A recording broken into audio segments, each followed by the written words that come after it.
Chers téléspectateurs du micro du Pasteur Bobo, partout où vous êtes, à travers le monde, on vous dit bonjour, bonsoir, ça dépend de l'heure à laquelle vous nous regardez. Toujours à Bruxelles, capitale de la diaspora congolaise.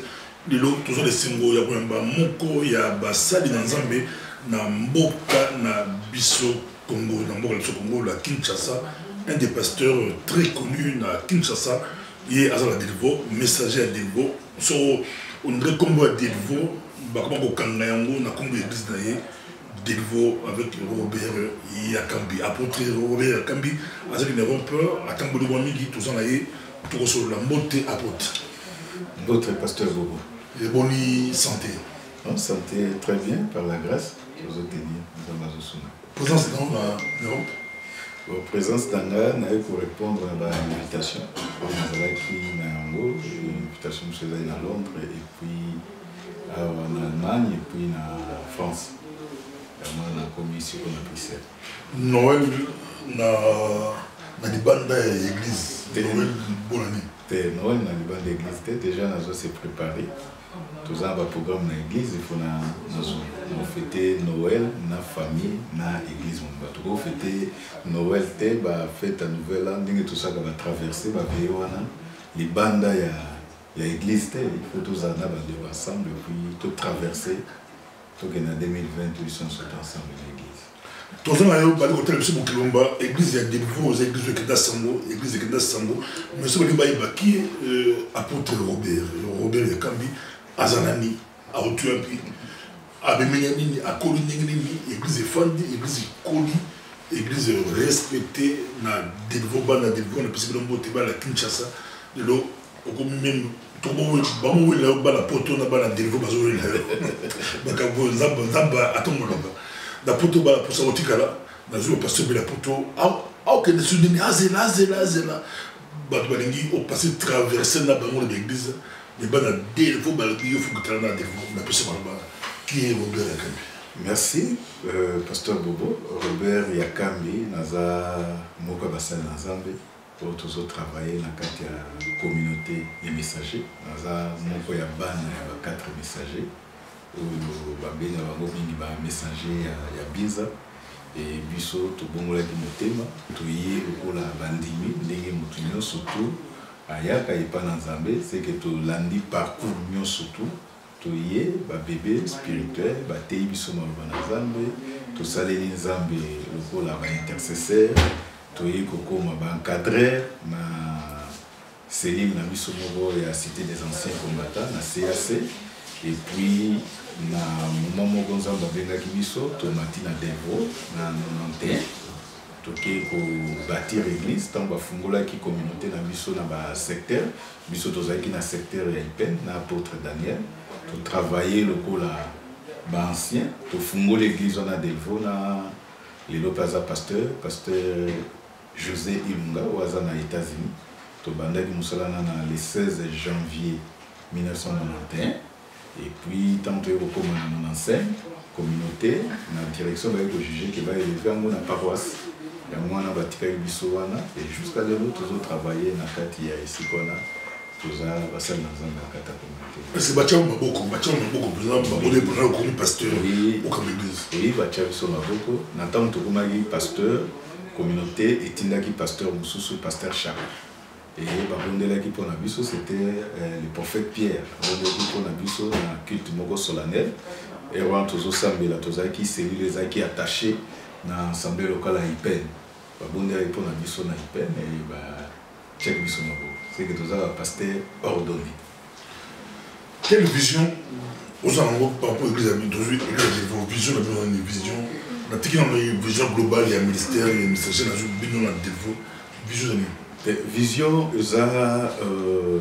toujours travailler dans 4 visions pour un appeler ça 4 messagers. C'est que vision sur le plan, il y a évangélisation mondiale, et puis na makambo zamba na bango pour na mboka na biso, mais toujours travailler beaucoup plus sur le plan, il y a église corps de Christ. C'est que l'église à Delvo ils ont une vision moko à part, il y a où nous avons appelé ça qui pas passé naïe puis vision les années testées sur le plan aussi biblique. C'est que tous en vision mon particulière à part, mais tous autres travailler dans quatre vision, il y a corps, il y a Christ, et puis il y a un message. Tout ça, on sur le visage, c'est toujours qu'on a apôtre Robert. N'a pas aussi des mots, on a pasteur combien? Pour le moment, on a des pasteurs assistants. Autres travaillent dans le pasteur Alaninga, pasteur Paul Tsumbu, et puis pasteur Joseph Tsambou, administrateur. Dans l'administration, il y a l'église. Tous appelés dans pasteur Tozana Yepe, mais Azana Bisso, pasteur Philippe. Azana Nona Antanda, mais tous travaillent dans l'Ancien, tous travaillent dans le Kakia. Grande église, est-ce que le pasteur n'a eu au foot avant? Tous un salaire boété, mais tous organisés, les maman surtout, parce que dans le barabi il faut savoir conjuguer le verbe manger, na batagne surtout. Je mange, à ta présence, c'est que je mange, tu manges, il mange. Mais vous mangez. Nous mangeons. Vous mangez. Non, nous mangeons, vous mangez, il mange. C'est que ce qu'on dit pour conjuguer le verbe manger quand la première personne, je mange. Et au bien trouble, c'est que tout le monde se retrouve dans Moussala Zosala.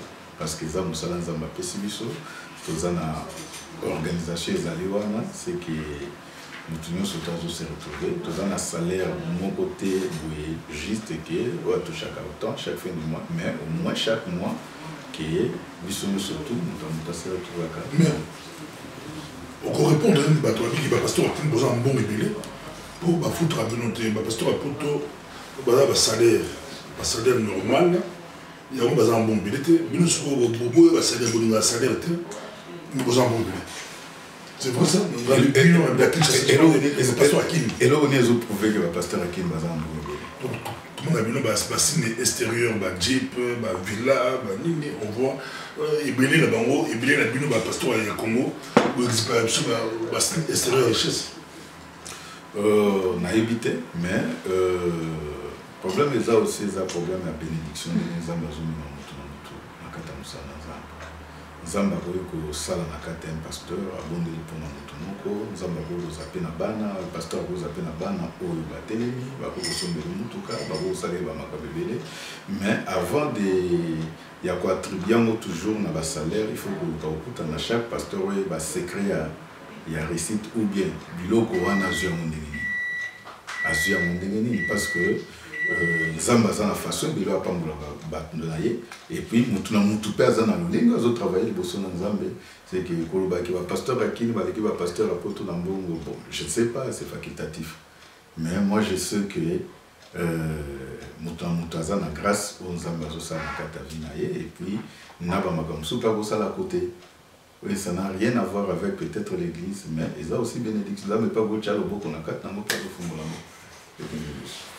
Donc, mais l'église, la grande église, c'est quand même, vous avez un fond ébélé, vous avez la grande église, surtout des bâtiments Bossombi. Ou Bossomba. Bon, surtout ce bâtiment, il y a des fruits, il y a des sacrifices ébélés, et puis il y a des contributions, il y a des temps ébélés. Oui, vous avez un bureau, vous avez tout. Bon. Na Moussala Nzambe, il faut que tu assuries. Il faut qu'on organise que tu assuries na kata Moussala Nzambe. Apôtre Paul a dit je glorifierai mon ministère. C'est que tant Moussala Nzambe zo sala yango, ko kapé ko sala yango dans l'excellence, qu'on a aussi une vision excellence na kata Moussala Nzambe. Et puis chaque pasteur a un rêve qu'un jour qu'il faut à son place va bâtir pour na Nzambe dans ce sens là c'est que les aba fruits il y a des sacrifices parce que bino na poto peut-être vous en faciliter au somba parce que vous qui na banque au pesa bino crédit na okamibele mais bandima pour il y a Kinshasa zo ba les aba o bazona ba 1000 francs bazoya na ba 5000 francs bazoya na ba $10 ba $100 bateka ba pondu bateka ba ndunda ce sont les majorités il y a bateau bazoya na l'église na biso ça bateau bazana ba démini et puis avec la situation économique za na katambo kana biso et pour réunir ko kende ko somba isika ou bien ko sala makambo minene et senga ka ba sacrifice et belé peut-être bino moko ba pasteur pe vous avez ba partenaire na kata likambwana et puis il faut serrer ceinture pour que vous réalisez ba comme ça dans kata église c'est que eza vision au mukambaza na yango et puis na sacrifice na volonté ya batu oyo bazana ya ensemble ce qui boza bomoko beaucoup ça fait par mususu ya malamu pe komona miso batu. C'est parce que Robert, on a la vision, il y a aussi l'école, tout le qui m'a délivré, quand il sera ma cantine, moi semi, mais comment on va pouvoir, moi pas c'est contre mon beau là-dessus, c'est vrai, tous les exemples il y a un beau la promesse, un beau la richesse, c'est bien le Congo, mais c'est bien au niveau de l'église, besoin de la vision, quand on m'a parlé d'école, mon école, moi dispensaire, besoin de la vision, on sait moi bilan, la paix église, bilan, tout, ils ont mon livre, plus là.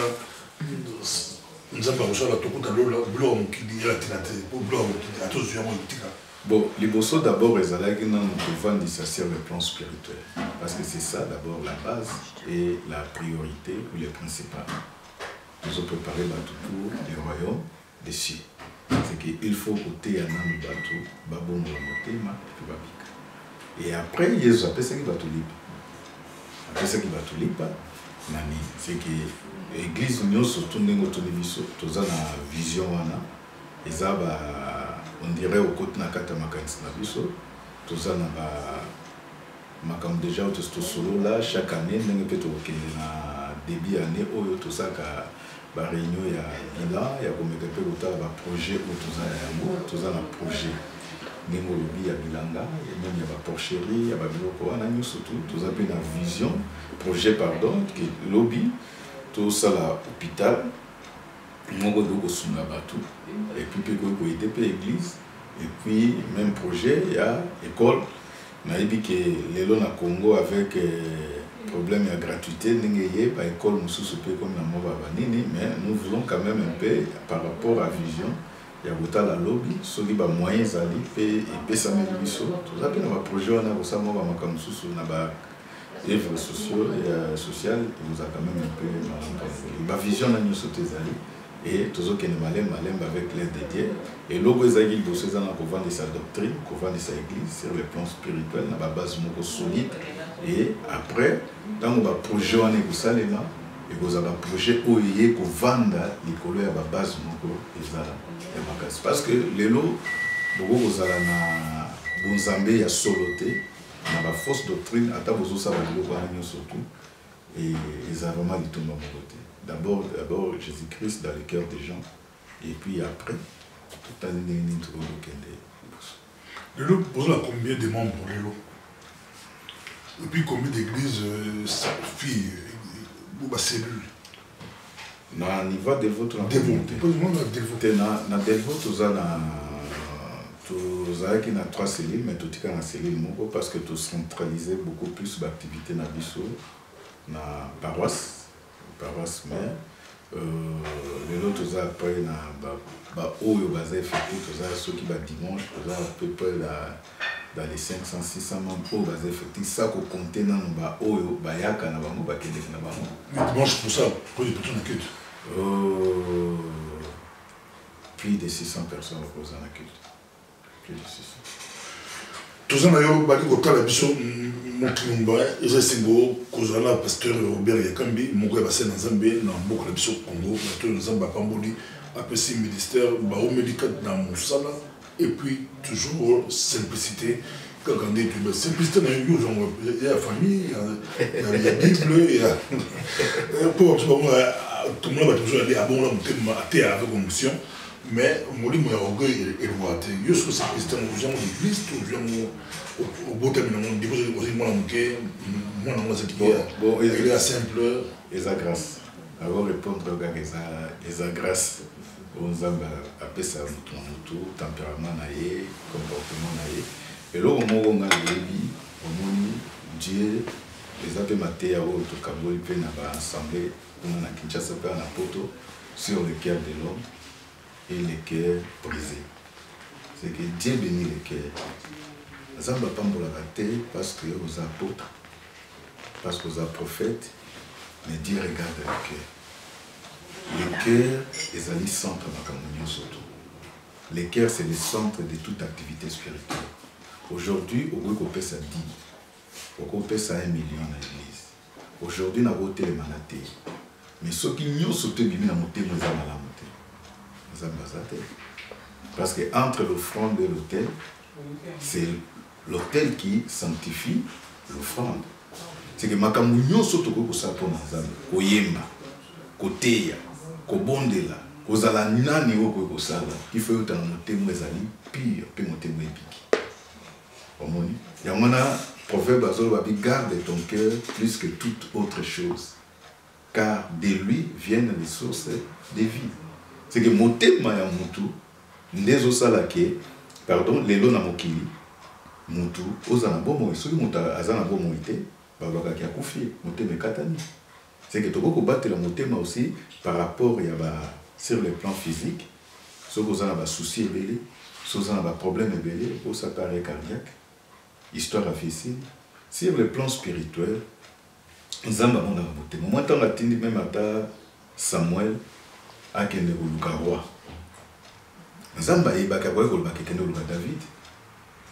Mais tant que Samuel a comaki, Samuel en tant que prophète majeur, à mon Eliab, a dit certainement, c'est lui que le Seigneur a choisi. Alinga Wendre, le Seigneur a dit non. Mon biso même bas serviteur de Dieu, Nzamba sala mystère moko. Tout le monde a biso libanda. Motema peut-être son Nzamba la kisho to koyeba mutute. Et que Nzamba talaka motema, mon lelo batutu bazokota na kata chant évangile bakoko ça, bakoko ça ba makambe belé et pas Nzamba ba trichakate parce que Dieu regarde le cœur. Motema ezotambola na haine, motema ezotambola na jalousie, motema ezali na ba lokoso na ba makambe belé, nous a prédicateur soko télémotei. Ezali loko mote. Il faut motema ezali esprit ya pardon, na humilité. Na motema eza na amour, motema oyo eza na kimia ya boboto nde o nzamba zo seli pa bana na ye. Ya moni que les points focaux ya évangile c'est le cœur, la conversion du cœur. Ce qui yezo yaki eza pa batu ba bungula motema ba bungula bizale. Mais lelo batu ba bungula makolo, batu ba kolo ba makambo ba gokolo ba batu ba gokoya, batu ba gosala ba makambo nyonso tout ça ce n'est pas o ezali l'essentiel. Les principales, les conversion et à cœur. Kobanda, vous avez un pasteur, et ça grâce. Mais un pasteur doit être converti, ils allons d'abord converti. Aux autres, il y a des gens qui ont un comportement, un attitude. Après, qu'est-ce qui se passe-t-il de l'autre monde? Bon, les deux gens, tout se payent quand même, mais si de l'autre monde, bateau bazo au Congo, quand il y en a qui bandiment sur au Congo et la Poto. Akuta l'église militaire à l'époque, bafandi kobanga Nzambe na poto ya compliqué. Mais bandimi bazouta des 10 dernières années ou les 5 dernières années, bato auta poto soit y kofanda auti Afrique ay la poto bazopengwa avant tout. Les gens moko ba plainte bato la poto au moins ba famille boyambi de kolabina auti Congo, aoza pe frère évangéliste ce sont amis boyambi ay auti Congo ay. Les premières semaines à vous déranger, puis la prière, tout le monde est là, la tête. Deuxième semaine, à commis ambianceur, beaucoup de prière une semaine, à penguin, à niveau impossible. Que se passe-t-il là? Dégradation à niveau, il y a beaucoup de choses Congo en général, et où tu es Congo. C'est le bradé, les églises, les bradé, même les églises, on ne commence pas si il y a plus de 600 personnes, mais l'église qui va quand même pas si pour 100 personnes. 100 personnes n'ont comment passer à son tête, n'a pas sur le bon, église, Batouazan à Bango, le problème c'est quoi? Les messages au monté à zone n'est pas bateau. Le Saint-Esprit, azalaka derrière, message ezali vérité. L'église c'est la colonne et l'appui de la vérité. Bako salate l'église. Si vous êtes prédicateur, vous pouvez épater na ba mensonge, na ba témoignage à l'okuta, na ba fable, na ba discours. Biso tout bien pour nous préparer épouse. Et l'épouse, il faut une nourriture où elle est convenable, n'attend convenable. So ba tei ba repentance et le Saint-Esprit approuve ces messages. Nous tournons partout au Kenya parce que ça quand un évangile à Congo, les un évangile à Europe, tout Amérique, malgré les circonstances que vous avez différentes. Mais l'évangile est un moko. Les amoko, où est-ce que ceux qui montent à bon mot monter mana solo.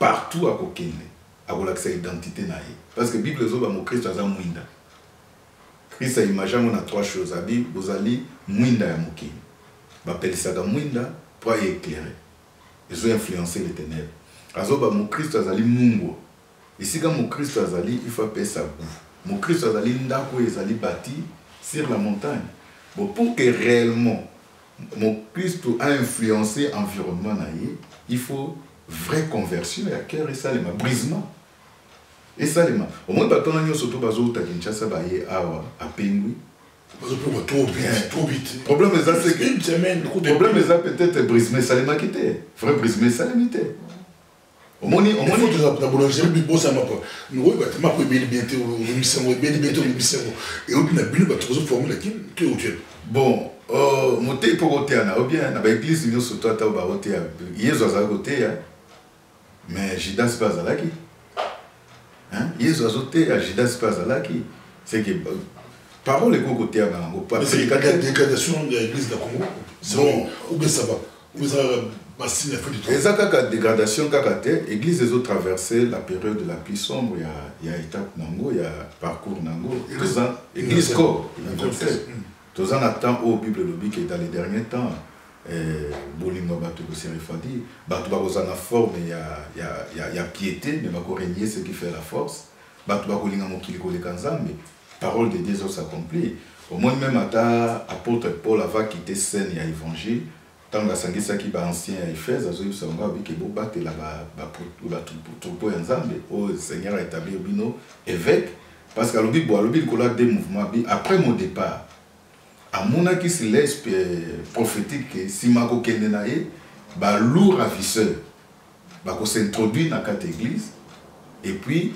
ba ko épargner l'église le premier mouvement est que de l'extérieur à l'intérieur c'est que ba lourd ravisseur ezabana yo ga si lourd ravisseur o na linga ba ko benga moni ba ngombolo toni ba mboya kanda est-ce que na meme a ba de la meme c'est que nzama zolo ba likolo ya batu o ba connaître la nouvelle naissance té ba côté na kata cha évangile ba komi ba pasteur ba lati ba titre ba archibishop ba nani élévation na bango ba ye ko sala peut-être ba commerce ba ye ko sala makambo na bango mususu ça n'a rien à voir avec Dieu c'est que apôtre Paul amona kitao que batu oyo ba ke ba sali ba formation na bango ba tikali na bazana pelte authentique conversion et salamité bazana message à donner te ba côté na kata église les lois comme prophète les lois comme pasteur même na Kinshasa ba bato bazala ki ba mbiku du tout les lois ba comme ba prophète tant na comme na kata ya côté à côté ya la fausseté côté ya erreur et le Saint-Esprit n'est pas derrière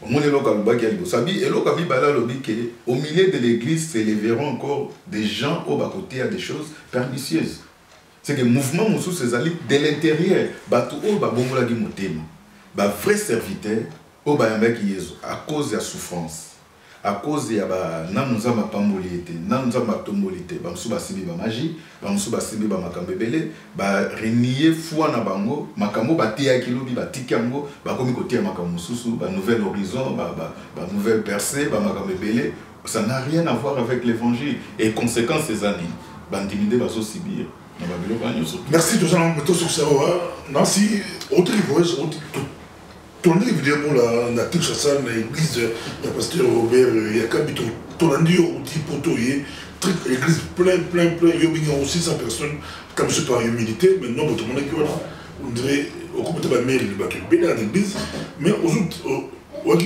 calme très calme big ba funda ki vidéo tambo le poteau ba funda ki ba bi pasteur Robert Yakambi balance l'église en haut qui toko ba salon bien balance l'église de la télévision ba le bi au botoli moi na monter le pan moi na monter pisa le pan ya moi na yo botoli yango mais tant to la ndi ba tu ba essayer ba yo ko le balini mais ba yo ki très calme très serein rôle balini accusation mais au minimiser devant l'église on a dit très calme c'est quoi l'histoire c'est quoi le fait dans le livre vraiment la côte na profondeur te na kati ya dossier wana bon po bande ko bamonaki yango eza réalité te eza vrai te omoni même kolo notre Seigneur bakizaki ye pe Belzebul bakizaki na bamakambo ebele papa oyo alekaki wana il y a Moutafundi Makambo à tribunal. Et puis, on a évité ceux qui presque à tribunal. Pourquoi ils ont s'attaqué à la personne et à Pasteur Robert? Parce que le Pangwana, ils ont le Pango église Moutessouni. Tant que l'église est sombre qui le Pangwana, on a un voyage. Parce que ça, on a l'administration, ils ont géré. Au zombie, aux Alango, et puis en face. Et où ils sont en face, bon, où ils sont en face. Il y a bien beaucoup de zombie. Pendant tous les locataires.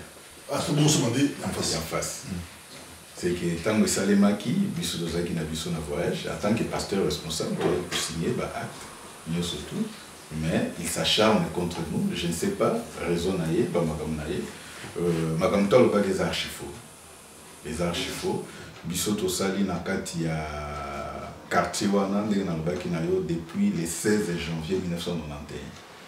Tout le témoignage n'a pas na Delvaux, tout le jamais Boyibelo comme tout, tout le jamais Roboto Lelo comme tout. Na yebi ke bafoka balekaki, basala ki droit ya kende ko sala mise au point pour éclairer dossier wana ndenge ezalaki nga na lobaki ke na koloba te na dossier wana lokola micro papa bobo peut-être tout les dossiers wana eza na tribunal bazolandela yango mais ndenge na lobi ke bakambaka église na mensonge c'est que bandeko bilo bakoki koyoka témoignage na biso bayokaki bamakambo wana bazalaki choqué eza faux ndenge baexplikaki ke ya sombaki epai ya moto mosusu biso tosombi epai ya mokolo epango.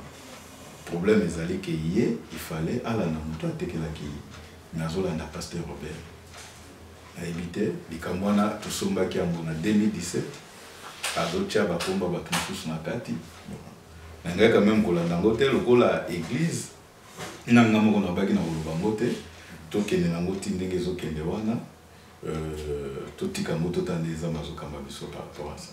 Mpona nga nakamwe po bavoka baexprime nalandaki vidéo ya moto afundi bino nalandi mpe vidéo ya bavoka na pasteur église na yo comment avocat na yo asali badéfense na ye nalandaki bavidéo nyonso wana et puis namoni mpe Peter Tchani journaliste aleli akamwa alobi balopango la Congo balopango mpo balopango babi la Congo ça grave bakotekela lopango la 10 personnes eza non grave mais kotekala kamwa nde ozalaki calme Pasteur Robert calme devant l'église au tipoto oye calme présent oye ko rassurer na bato subane babanga calme na Pasteur Robert devant l'accusation ya makasi boye mais au que dans monde calme on sait bien qu'il faut gagner on sait bien qu'on se gagner c'est comment bon il faut s'attendre à tout hein de tous ça musala na nzambe zamba tumsuba olingayo ba musuba olingayo te nakata musala na nzambe de tous ça là il faut que s'attendre peut-être face aux ça les pour gêner pe batebele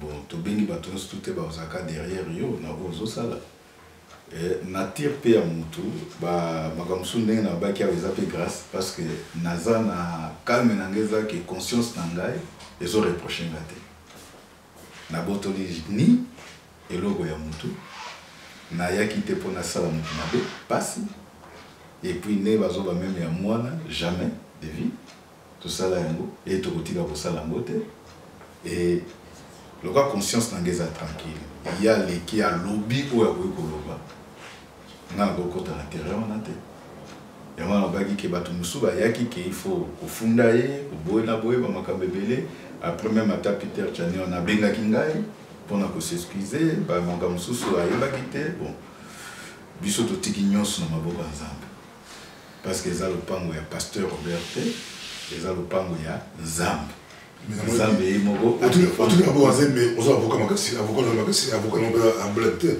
bon ba avocat pas na ozo na nzambe mais obi avocat tozana ba avocat tozana collectif ya ba avocat baza pe ba membre église oso ba baza membre église te tozana ba avocat parce que makamso les gens dans l'état ba spécialiste même avant to sombango to pesa ki ba makamyo c'est pas avocat parce que moi le nom na Kinshasa même pour somba le pango au que soutien des ezali uso yo moko ki papa ko uso il faut qu'il n'est partout il faut le vérifier il faut landa il faut le tala ba makamyo surtout ya ngona ba avocat mutu basala ki travail wana tant ba ko mona que non pasteur vous êtes dans les bons dossier propre, vous pouvez acheter. Ça déjà, dans le ticket même à Kinshasa, déjà en justice. Merci tout le monde, tout le monde, Pasteur Robert, il y a quand même plus de temps, on souhaitait Congolais partout, Fandi, na Poto, bonne année. Mais quand on joue la défense de l'église à Poto, sur l'Afrique, défense, quand on joue la Poto, on joue l'église à Poto, Bandimi à Poto. Même pour l'Afrique, c'est mon numéro de Poto à Yéga. Botia bon quitter le bosso, attendez mon numéro na Poto. Parce que ma pote badinga pasteur qui n'a bu le bien. Ah papa, ce qui m'a bien présent. Au moins je vais la quitte avancée. Il m'a au cas. Ah tu peux te watcher la quitte avancée. La poteau a mon niveau normal. La quitte avancée. Des fois c'est au sein entre poteau dans l'Afrique. Par rapport à l'église, je parle de l'église de la parole. Bon, la différence c'est ça moi belé hein, et ça belé ah peu batoizo ça mais la solo. On a côté peu batoizo Sambela, l'église Pézali, malgré partout, même à Kinshasa, raté Moussou Pézali à Banango, mais batoizo Sambela na Bango, comme Penakin, Moussou Pézali Sambela, Bananzam Baza A. Tout le monde que Baza, problème des alliés contexte. Moi les armes comme Soubino pour Sambela les sous-terre, mais Bisson a Kikin peut-être cause de transport les a casté. Ah, non, après 3 minutes, après 5 minutes, aux transport. Pose un bus, tram, métro, faut ça me bon, au monde, il y a qui n'est pas peut-être aux organes, mais comme non, au monde, tu veux que je jette pas, au monde, ceux qui osent, au monde, n'a pas mot comme ça, tout ça, aux en maille. Bon, ça va en maïté. Qu'on sait qu'à vous, en maïté, ça va au monde, pour n'ango. Parce que réalité, au biseau, aux en ango, qu'on a, prière, on appelle ça, maïo, gavanaï. Bino pe réalité na bino bozana moi monde la facilité bino ba makambe belé au moins de ba besoin remonter et ça ninge mon côté mais tout pour exemple ça là tout la vide tout à ça là aussi on a besoin na mais une différence c'est le pays mais awa pe bato bazo sambela magé ba makambe soupe bozala de même aussi na Kinshasa ba na nzambe bazali na parcourir un peu partout na moni quand même mais en Afrique du Sud les Anatoliens les Arabes les gens aussi pris bazo sambela nzambe baza pe na poussa ya nzambe makasi ozomona ke bato bandi pe nzambe eza bien basala nzambe pe bazali bazo sape musala moko ya kitoko na kati ya soki bango basali musala te biso to ya péter merci pour éviter biso te pambola bango merci beaucoup apôtre Robert merci tout le temps de temps aussi oui na bo to lo ko to so ba ne moi à ce que ça m'a vu papa na Maroc kuna na mulba ba bon de na ba o nzambe salanga la kota poto ayi la poto akuti mto bon de la nzambe pesa na mukanda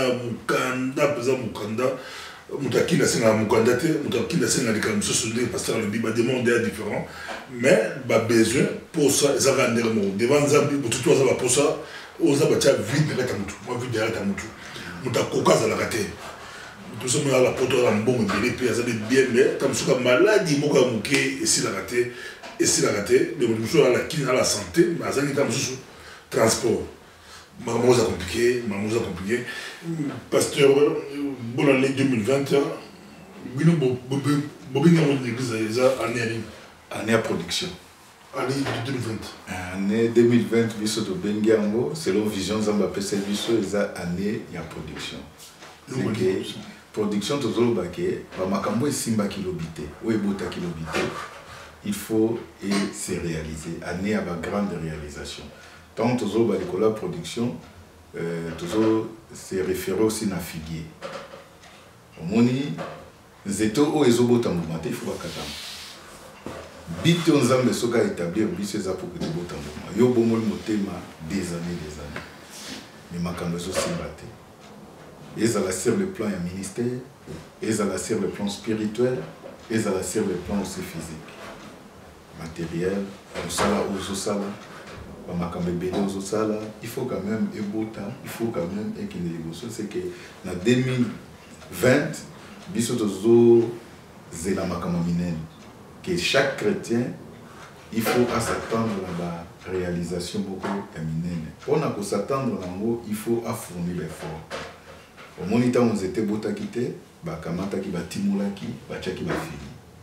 Pour qu'il produise. C'est bon contrôler la production par rapport à janvier, février, mars, tout bon, 2026, la production bonsoir évaluation. Par exemple, en 2019, les équipes message de choses, il y a un lien comme ça.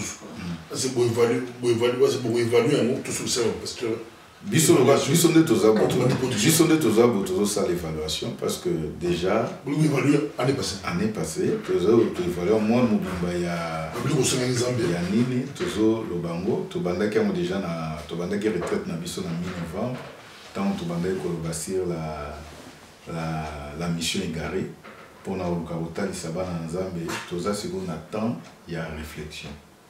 Maintenant, il y a restauration. Nous avons la marche, la vie, comment vous allez dans Zambie, vous êtes en train de vous en Zambie, nous avons qui est kokisami, nous avons kokisamité.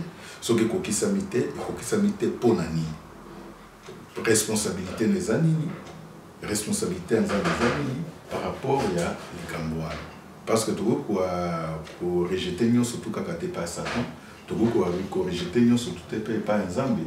aussi, en tant que nous avons aussi notre part et responsabilité. En tant que la production de la part de l'homme. Oui, la production, c'est une production. Zambé a tiré force mon commencé à ma belle. Ce que et loco, il faut le connaître bien. Nous avons dévoté sur la Simba. La Simba, ta sur la Simba caméra à l'automne. Sur la Simba, à contre la vision, production à Simba. Mais production a vraiment l'habité, nous avons déjà pouvoir dans ma belle. Ceux qui ont tiré l'eau, il fait bien. Mais ceux qui ont tiré dans l'eau, mais nous avons dévoté un message lancé dans la église. L'église quoi?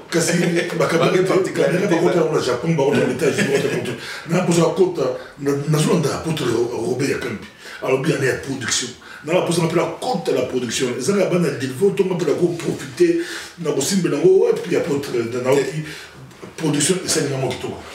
Ils ont pour la bande de développement, ils ont pour tout chrétien. Moi dans Nzambe, nous surtout. Tout ça les Nzambe longtemps. Il faut tout le monde a pu bambouma. Christ a le Bible a établi bino bobo tambouma, tambouma ne umela. Afin que nous soyons sengi pas papa na komo na ngeko pesa la vie. Au moins tant muto oya kusala kelanga na ye. Tant muta koni nzete ezaka pona nini. Po botambu. Mais awa siko tozo bambuma mabete mbuma mala. C'est que ezana devoir oyo ke mukole langa ifa sala. Ya ko bongiselanga na ye. Comment ko se comporter ni na ko sala sur le plan spirituel, sur le plan physique. Les leçons na lobi que non, nazana ba faire na ngai, na lingi a faire mat. Nakotika kana ba prière te nakobondela mais nakokota pe na travail ya koluka ke na sala effort ke makambo e bota e ke liboso so na za na ministère o ezali ko avancer te il faut na luka na bana botuna pourquoi zo avancer te ba orientation nzambe neni na boko sala pour que le ministère et comment quand même faire. Merci beaucoup apôtre Robert Keb la personne de 2 minutes dans la caméra. Lancez mon message 2020 pour maximum 2 minutes ou 1 minute 2 minutes d'après ce Moloba au sous cette vidéo. Merci pasteur Bobo na micro na yo na zopesa bana ya poto ba pasteur bandiminyo surtout na tombeli bango bona na malamu ndenge tolobi keza année ya production pour na biso message automemi mais na kozonga koloba ke motema ya mutu nde salaka ke makambo ezala malamu na vie ya mutu. Parce que dans l'homme, c'est son cœur. La Bible nous dit que l'homme bon tire de bonnes choses de son bon trésor. Trésor est un motema. Ce qui est un motema malam, ce qui motema n'est pas kokambolama, ya kofumama, nzambe pa kotombola yo.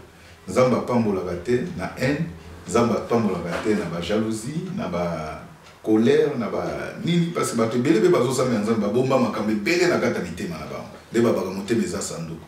Mais ce que vous avez dans Zambie, na état wana, vous avez malamu te. Bandana nous kofungola motema na yo, ko changer, ko senga Saint-Esprit de Bible be avec na kolongola motema libanga, na kopesa bino motema musuni afin que maloba na ngeva na kati. Liloba Nzambe soke vandi na kati mutu na profondeur, to uta ekobota. Pe bato akomona misala na ngo pe bato akomisa Nzambe. Nzambe apambola micro ya papa Bobo, apambola émission et Kendeli Bosso, apambola ba messager ya Bruxelles.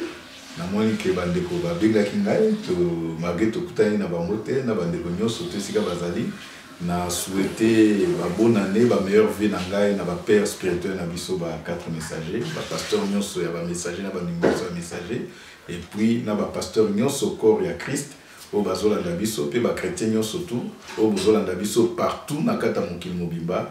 Nzambe apambola bino, Nzamba batela bino, to traverser biso na bino 2020, to kota na 2020, to ba 2019 na kombo na Yesu. Merci beaucoup. Nzambe apambola bino na pasteur Kabongo aux Amoterayo, mbote pas pasteur Bobo, na la pasteur Robert apôtre Robert Kamna. Bo sente wana za président na biso, pasteur Kabongo. Merci beaucoup.